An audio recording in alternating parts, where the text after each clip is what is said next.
তুমি জীবন তুমি একদম পাগল হয়ে গেলেন তুমি জীবন তুমি মরণ আধার ঘরে তুমি জীবন তুমি মরণ আধার ঘরে তুমি মুদের তুমি মুদের তুমি নিদান কোরআনে ওয়ালা ইয়া রাসূলুল্লাহ ইয়া হাবিবাল্লাহ ইয়া রাসূলুল্লাহ ইয়া রাসূলুল্লাহ সবাই তুমি মোদের আশার আলো তাই তো তোমায় বাসি ভালো তুমি মোদের আশার আলো তাই তো তোমায় হৃদয় নামের ফুলদানিতে হৃদয়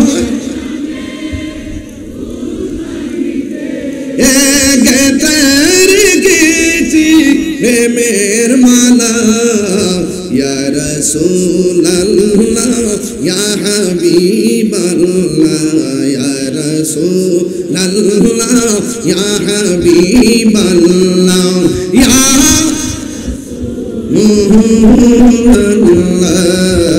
ইয়া রাসূলুল্লাহ ইয়া হাবিবাল্লাহ ইয়া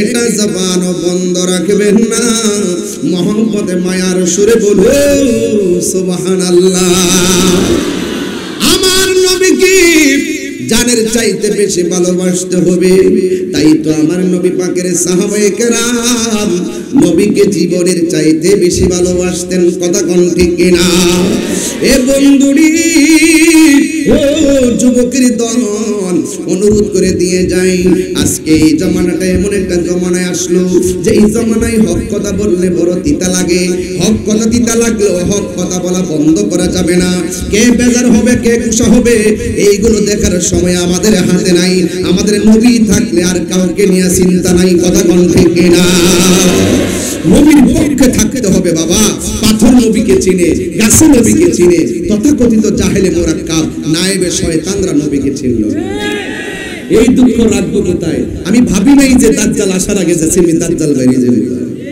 হ্যাঁ আবার দেখি যে ওই তার পক্ষে আবার দালালও আছে দালাল তো থাকবেই কিছু কিছু লোক তো দাজ্জালের কাছে ঈমান বিক্রি করবেই একমাত্র ঈমানদাররা না দাজ্জালকে চিনবে কথা কোন ঠিক না বেটি যারা দাজ্জালের কাছে দাজ্জালের কারিশমা দেখে যারা হাত মিলাই ফেলবে এরা তো দাজ্জালকে চিনবে না কারণ তারা তো আগে থেকে বেঈমান ছিল কথা কোন ঠিক না আর যারা ঈমানদার তারা কিন্তু ঠিকই দাজ্জাল চিনবে ওই তথাকথিতর পিছনে যারা ঘুরে আসলে তারা ঈমানের স্বাদ পায় নাই এই জন্য তাকে এক নম্বর বড় হুজুর মনে হইতাছে এখনো কি টের পাইছো না এক তাহিরি লারা দিছে শত শত উলামায়ে আহলুস সুন্নাত ওয়াল জামাতের আকাবেররা যখন এখনো তো শুধুমাত্র উত্তর দিয়েছে যখন তারা যখন সবান দেবে যখন তোমাদের কাছে দলিল চাইবে ঘরের কোনায় আর লুকায়া থাকতে পারবে না কথা কোন ঠিক না তারা আমাদেরকে অনেক তুচ্ছ তাচ্ছিল্য করে যখন দালিলিক যুদ্ধে হেরে গেছে তখন তারা আমাকে ব্যক্তিগত অ্যাটাক শুরু করেছে আমি আমার পরিবারকে ফোন দিলাম কেন ওয়াজের মধ্যে বসে ফোন ধরলাম কেন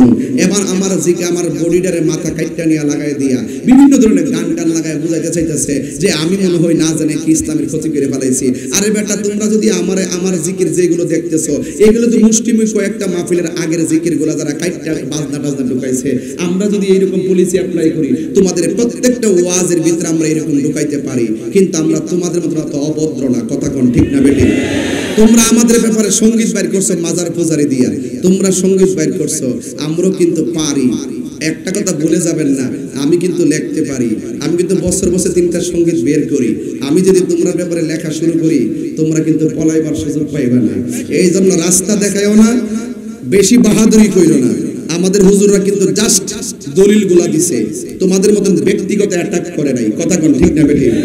তোমরা ব্যক্তিগত অ্যাটাক শুরু করেছো। দালিলিক যুদ্ধে যারা পরাজিত হয় তারাই ব্যক্তিগত অ্যাটাক করে, এবার কাপুরুষের পরিচয়। কথা কোন ঠিক না বেঠিক? আমি দলিল দিছি, দলিলে কথা বলো। আমি যে এজেন্ডায় কথা বলেছি তোমরা সেই এজেন্ডায় উত্তর দাও।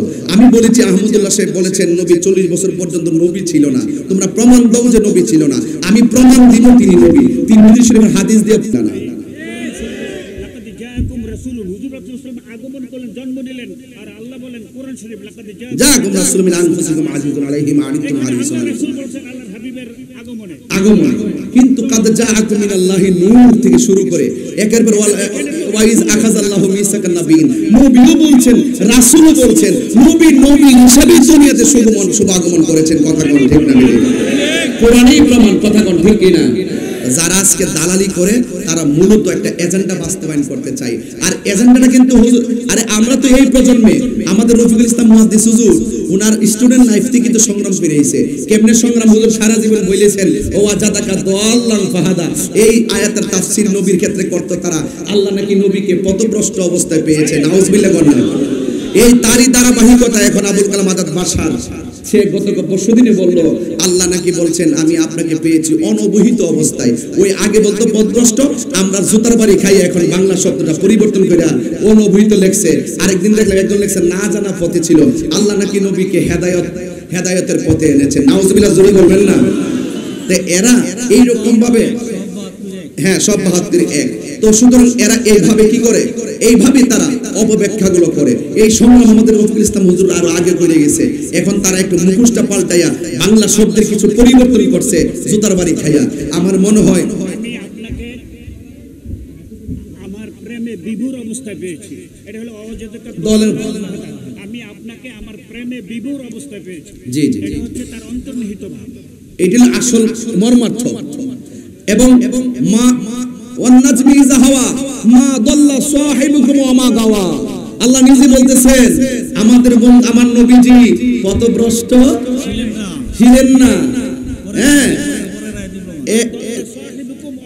তোমাদের সাথী, তোমাদের বন্ধু পথভ্রষ্ট ছিলেন না এবং পথ না জানা পথে ছিলেন না, আল্লাহ নিজেই বলে দিচ্ছেন।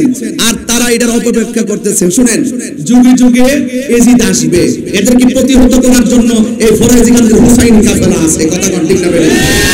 নেতা ইসলাম মানে কিন্তু ইসলামের দাগ যখন আসবে এই সমস্ত মাথা গুটাই বলতেন পাবে না। কথা বলেন ঠিক না?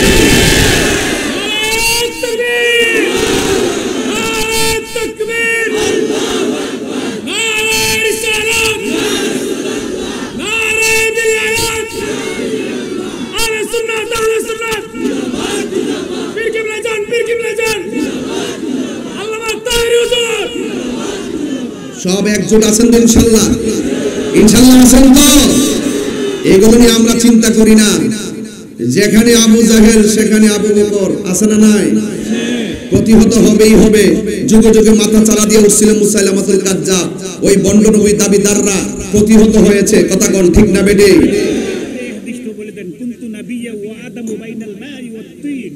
হুজুর এরা তো এমন জাহেল, এরা এত জাহেল, ওদের স্বার্থের জন্য সহিহ হাদিসকে তারা জয়ীফ বানায় চেষ্টা করে আর কি। হ্যাঁ, আন আবি হুরায়রা রাদিয়াল্লাহু তাআলা আন قال قالوا يا رسول الله متى وجبت لك النبوة, রাসূলকে জিজ্ঞেস করা হলো কখন আপনার উপরে নবুয়ত অর্পিত হয়েছে, হ্যাঁ সাব্যস্ত হয়েছে। রাসূল বলেন ওয়া আদামু বাইনা রূহি ওয়াল জাসাদ, আদম যখন তার রূহ এবং দেহের মাঝামাঝি তখন আমি নবী ছিলাম। আরেক জায়গায় লেখছে কুনতু নাবিয়্যা ওয়া আদামু বাইনা রূহি ওয়াল জাসাদ, রাসূল বলেন কুনতু নাবিয়্যান, আমি নবী ছিলাম। জোরে বলুন সুবহানাল্লাহ। রাসূল বলে আমি নবী ছিলাম, আর ওরা বলে নবী নাকি নবী ছিল না। সরাসরি আমার নবীর বিরুদ্ধে অবস্থান নিয়েছে। কথা কোন ঠিক কিনা? ওরা অবস্থান নিয়ে ওদের ঠিকানাটা নিজের এই জাহান্নামের মধ্যে করে লইছে। কথা কোন ঠিক কিনা? আমি বলবো এখনো সময় আছে, ফিরে আসো, বন্ধ দরজা খোলা আছে। তওবা করে ভুল স্বীকার করো। আহমদুল্লাহ সাহেবের একটা নীরবতার দ্বারা কতগুলো দালাল বাইরিয়া আজকে নবী পাকের বিরুদ্ধে অপব্যাখ্যা করে জাতিকে গোমরা করছে। এই দায় কি আহমদুল্লাহ সাহেব এড়াইতে পারবে? তিনি সব প্রশ্নের উত্তর দেয়, হুজুর রাস্তার মধ্যে হাসির ডিম পায়ে বেসন যাইব কিনা এটার উত্তর দেয়। আবার বাসের মধ্যে বসলে পুরুষ মহিলা পাশাপাশি এক সিটে বসতে পারবো কিনা এটার উত্তর দেয়। বউ যদি বাড়ির থেকে, বিদেশ যদি জামাই থাকে, অথবা ওখানে যদি কোনো ছেলে থাকে, তার যদি কোনো সমস্যা হয়, এই সমস্ত বাজে কথার উত্তর উনি দেয়। ঠিক আছে, মন করা উত্তর। নামাজের ভিতরে মদ পান কইরা নেশা অবস্থায় না হইলে নামাজে দাঁড়াইতে পারবো, এইরকম ভাবে ফতোয়াগুলো, ভ্রান্তি ফতোয়াগুলো দিতে পারে। অথচ আমার নবীর শানের ক্ষেত্রে এত বড় জঘন্য অপরাধ করলো, তিনি এটার উত্তর দেওয়ার জন্য ঘরের কোণা থেকে বের হয় না, বোঝা গেল তিনি বোবা শয়তান। আরে হাত তুলে বলেন ভুল হবে কি? এদের সাথে আমাদের কোনো সম্পর্ক আর সম্পর্ক বাস পরিষ্কার কথা। ইউটিউব শুনে পাগল হয় না, মিষ্টি মধুর কথা শুনে পাগল হওয়া যাবে না। পাগল হওয়া যাবে? পাগল হওয়া যাবে না। একটু মহব্বতে আমার সামনে বলেন, ভুলে যেতে চাইলে ভোলা যায় না। বলো না, ভুলে যেতে চাইলে না আমার জান মদিনা, আয় আমার জান মদিনা, না ভুলে যেতে চাইলে ভোলা যায় না। বলো না, ভুলে যেতে চাইলে মদিনার স্মৃতিগুলি ভাবি বারে বার, কবে আমি দেখা পাবো রোজা তোমার। মদিনার স্মৃতিগুলি ভাবি বারে আর, কবে আমি দেখা পাবো রোজা তোমার। মদিনাতে যাব আমি হলাম দেওয়ানা। বলো না, মদিনা হলাম দেওয়ানা। মদিনা জান মদিনা, মদিনা প্রাণ মদিনা, মদিনা জান মদিনা, মদিনা মদিনা। বদর আছে, খন্দক আছে, উহুদের পাহাড়, নবীর লাগি ফরাসি কান্দির ব্যথার পাহাড়। ঠিক না? বদর আছে, খন্দক আছে, উহুদের পাহাড়, নবীর লাগি মক্কাবাসী ব্যথার পাহাড়। নবীর লাগি কেঁদে কেঁদে হাসি নাই। বলো না, নবীর লাগি হাসি নাই। মদিনা জান মদিনা, মদিনা প্রাণ মদিনা, মদিনা জান মদিনা, মদিনা প্রাণ মদিনা। ভুলে যেতে চাইলে না, বলো না, ভুলে যেতে চাইলে যাই না আমার জান মদিনা। জবান খুলে না, আমার জান মদিনা, ভুলে যেতে চাইলে একটা জবানও বন্ধ রাখবেন না। ওই নবীর জন্য জীবন দিতে চাই কি চাই না? বন্ধুরে সাহাবায়ে কেরাম আমার নবীর কেমন ভালোবাসতো বলবো? একটু ঘটনায় ঢুকি। হ্যাঁ, আমি ওই আপনাদের ধৈর্যের দিকে তাকিয়ে কিন্তু বড় লম্বা ঘটনা ধরি নাই, কারণ ধরি না কেন, খন্ড খন্ড কিছু ইমানের উপরে কিছু টাচ দিয়ে কথা বলতেছি। আর দিনের বেলা তো রিল্যাক্স মুডে তার কথা বলার পরিবেশ হয় না, এরপর আমি চেষ্টা করতেছি। এরপরে একটু ঘটনাটা বলি। নবীর সাহাবীরা নবীকে জানের চাইতে কম ভালোবাসতো না, বেশি ভালোবাসতো। উহুদের জমিনে আমার নবী পাক সাল্লাল্লাহু আলাইহি ওয়াসাল্লামের বরাবর যখন এক বিয়াদবে তীর ধরেছে, নাউজুবিল্লাহ বলবেন, যেই নবীর বডি মুবারকে মশা মাছি বসে, এই এরাই কিন্তু হুজুর ওয়াজ করছে সারা জীবন। এরাই কিন্তু সারা জীবন ওয়াজ করছে। নবী পাকের বডি মুবারকে 63 বছর জিন্দেগিতে কখনো মশা মাছি বসে নাই। আরে বেটা, এটার দ্বারা তো প্রমাণ হয় তিনি আল্লাহর রাসূল। কথা কোন ঠিক কিনা? এর মশা ছিল, এরপরে হালিমার ঘরে যখন গেল, হালিমা তো সাদিয়া রাদিয়াল্লাহু আনহা ঘরে যাওয়ার পরে এক স্তরে দুধ পান করেছে, আরেক স্তরে দুধ ভাইয়ের জন্য রেখে দিয়েছেন। এটা কি অন্য সাধারণ মানুষের পক্ষে এই ইনসাফ করা সম্ভব? একমাত্র নবীর পক্ষে সম্ভব। ওই ওয়াজের ভিতরে বলে নবীর জীবনে এই 40 বছরে একটা গুনাহ কেউ করে, একটা অপরাধ করে নাই। কথা কোন ঠিক কিনা? এরাই এইগুলো বলতেছে, আবার ওরাই মওদুদি এজেন্ডা বাস্তবায়নের চেষ্টা করতেছে। কথা কোন ঠিক না? দুধ পান করেছে আর তাহলে শিশু অবস্থায় তিনি জানতেন যে ওনার দুধ ভাতা ইনসাফ হত্যা, হ্যাঁ ওই সময় গোটা পৃথিবীর জ্ঞান আল্লাহ তাকে দিয়েছিলেন। সুবহানাল্লাহ। এটাই তো বললাম যে ইনসাফ কত, ইনসাফটা কি অন্য বাচ্চাদের পক্ষে করা সম্ভব? তিনি আল্লাহর হাবিব ছিলেন, সেই জন্য সম্ভব। কথা কোন ঠিক না? এই জন্য যুবক ভাইরা আমার, যাই হোক এটা অনেক কথা, এগুলো ব্যাখ্যার কোনো বিষয় না। এই প্রজন্মের মধ্যে আয়েশা যে নবীর বিরুদ্ধে অবস্থান নিয়ে 63 বছরের ভিতরে 23 বছর নবীকে নবী সে মানবে, এরপরে বলে 40 বছর নাকি আমাদের জন্য অনুকরণীয় না। হায় হায় হায় হায় হায়, কথাটা বলে কিভাবে, মুখ দিয়ে আসে কিভাবে? ওরাই বলতেছে নবী 40 বছরে কি করেছেন? জিকির করেছেন, ধ্যান করেছেন, সত্য কথা বলেছেন, ভালো কথা বলেছেন, ইনসাফ করেছেন, এত কিছু। এই বিষয়গুলো কি আমাদের জন্য অনুকরণীয় নয়? লাকাদ কানা লাকুম ফি রাসূলিল্লাহি উসওয়াতুন হাসানাহ। শুধুমাত্র 23 বছরকে উসওয়াতুন হাসানাহ বলা হয় নাই, গোটা 63 বছর আমাদের জন্য উসওয়াতুন হাসানাহ। কথা বলেন ঠিক না বেঠিক? এগুলো ঠান্ডা মাথায় বলার জিনিস, কিন্তু অনেক সময় রাগ উঠে যায় যে নবীর বিরুদ্ধে কথা বললে তো বাজান বরদাস্ত করা যায়। ওই যে সাহাবায়ে কেরাম নবীকে যেভাবে ভালোবাসছেন, আল্লাহর হাবিব বলেন তালহা, কষ্ট হবে আপনাদের? এই ছেলে, এই কি নীল বাবা, কি সমস্যা আছে আপনার? বসুন বসুন, এটা সাধারণ জিনিস না। এই প্রজন্মে ঈমান পরীক্ষা চলতেছে। কথা কোন ঠিক কিনা? সাধারণ জিনিস না কিন্তু। আমার নবীকে জড়ায়া ধরতে গেছে, আমার নবী ডাক দিয়ে কে পাগল, তুমি আমাকে এমন ভাবে জড়ায়া ধরলে কেন? পাগলা বলে নবী গো, ওই বেয়াদব আপনার বরাবর তীর ধরেছে, আমি তালহার সামনে যদি আপনার বডি মোবারকে পাথর কিংবা তীর লাগে, আমি আল্লাহর দরবারে কি জবাব দিব? হযরত তালহা রাদিয়াল্লাহু তাআলা আনহু আমার নবীকে জড়ায়া ধরল। এ বন্ধু, আমার নবীকে জড়ায়া ধরার পর পিছন দিক দিয়ে তালহার গায়ের মধ্যে তীর লেগে গেছে, কলিজা বরাবর স্পর্শ করলো।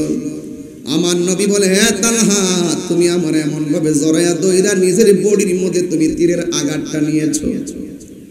কথা বলতে দেরি তালহার মাথার মধ্যে একটা পাথর পড়েছে, রক্ত আর রক্ত, কিন্তু নবীর বডি মুবারকের মধ্যে তালহা পাথর লাগতে দেয় নাই। হযরত তালহা রাদিয়াল্লাহু তাআলা আনহু আমার নবীর প্রতি অপূর্ব ভালোবাসা প্রদর্শন করে নবীকে জড়ায়া ধরেছে। আমার নবী বলে, তালহা আমাকে ছেড়ে দাও, তোমার ব্যথা লাগবে।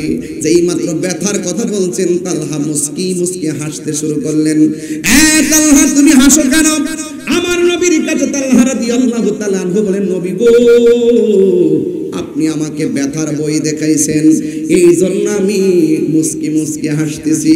আমার নবী বলে, হে তালহা, ব্যথা পাইলে কান্দে, ব্যথা পাইলে কেউ হাসি দেয় না, তুমি কেন মুস্কি মুস্কি হাসতেছো? তালহা বলি, ইয়া রাসূলুল্লাহ, আপনি আমাকে ব্যথার ভয় দেখাইছেন, ব্যথার কথা স্মরণ করেছেন, তাই আমি হাসতেছি। তালহা, ব্যথা পাইলে কেউ হাসে নাকি? তালহা বলে, নবী গো, আমি ব্যথা পাইতাম কেমনে? আমার পিঠের মধ্যে যদিও লাগতেছে বিষের তীর, আমার বুকটা তো লাইগা রইছে রাহমাতুল লিল আলামিন সিনা মুবারকের সঙ্গে। ইয়া রাসূলুল্লাহ, নবী আপনার সিনা মুবারকের সঙ্গে যার বুক লাইগা রইছে, পিস্তলের বিষের তীর আমার গায়ে ব্যথার স্পর্শ করে না। এবার আমার নবী বলে, তালহা, তোমার গায়ে থেকে যেমনে রক্ত ঝরতেছে তুমি ইন্তেকাল করতে পারো, এমন ভাবে রক্তকরণ হতেছে আছে, তুমি দুনিয়া থেকে বিদায় নিতে পারো। এই কথা বলার পরে তালহা রাদিয়াল্লাহু তাআলা আনহু বেশি বেশি করে মুস্কি হাসতেছেন। জিজ্ঞাসা করা হয়, হ্যাঁ তালহা, তুমি মুস্কি মুস্কি হাসো কেন? মরণের কথা বললে সবাই কাঁদে, তুমি মরণের কথা শুই না কেন মুস্কি মুস্কি হাসতেছো? তালহা রাদিয়াল্লাহু তাআলা আনহু বলেন, ইয়া রাসূলুল্লাহ, ইয়া হাবিবাল্লাহ, নবী গো, আপনি আমাকে মরণের কষ্টের ভয় দেখাইছেন, এই জন্য আমি মুস্কি মুস্কি হাসতেছি। আমার নবী বলে, তালহা, কোটি কোটি তীরের আঘাতের চাইতে মরণের কষ্ট বড় ভয়ঙ্কর। জীবন প্রক্রিয়া গাই থেকে চামড়া তুললে যেমন কষ্ট হয়, মৃত্যুর সময় আর চাইতে বেশি কষ্ট হয়। গলাটা শুকায়া যায়, 7 সমুদ্র 13 নদীর পানি দিলে পানি তৃষ্ণা মিটবে না। এই জন্য হাড্ডিগুলো খুলে যাবে, রগগুলো ছিঁড়ে যাবে। তীরের কষ্ট আর মরণের কষ্ট এক জিনিস না।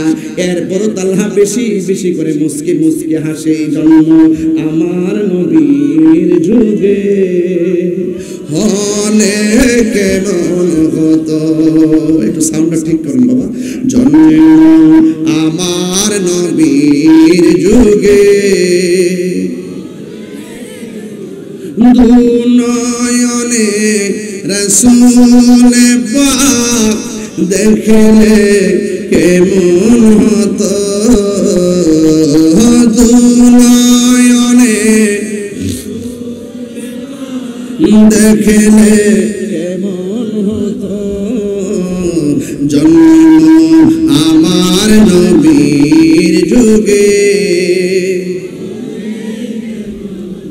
আসিত বেশে হযরতে বেলালের মধুর আযান, সেই আযানে ছিল এমন প্রেম মুগ্ধ রহমান। আসিত বেশে হযরতে বেলালের মধুর আযান, সেই আযানে ছিল এমন প্রেম মুগ্ধ রহমান। দয়াল নবীর পিছে নামাজ পড়লে কেমন হতো, দয়াল যে নামাজ পড়লে কেমন হতো, দুনয়নে রাসূল পাক, হাত তুলতেন না, হাত তুলতেন না, দুনয়নে রাসূল পাক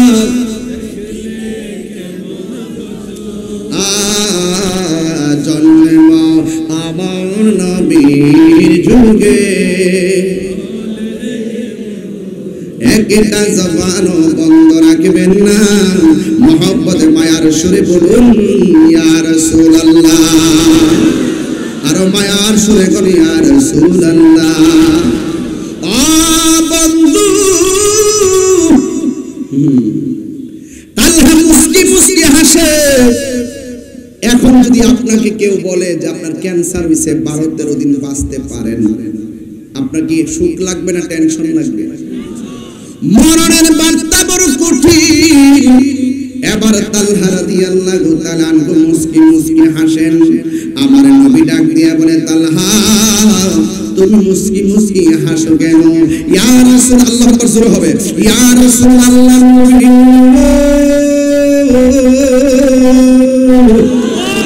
ও মায়ার নবীজি, আপনি আমাকে মরণের কষ্টের ভয়ের কথা বলেছেন, এই জন্য আমি হাসতেছি। আমার নবী বলে, মরণের কষ্টের কথা শুনলে কে কেউ হাসে নাকি? তালহা রাদিয়াল্লাহু তাআলা বলে, নবী গো, আমি কি হাসতাম না তো কাঁদতাম নি? যেই তালহার চোখের সামনে নবী,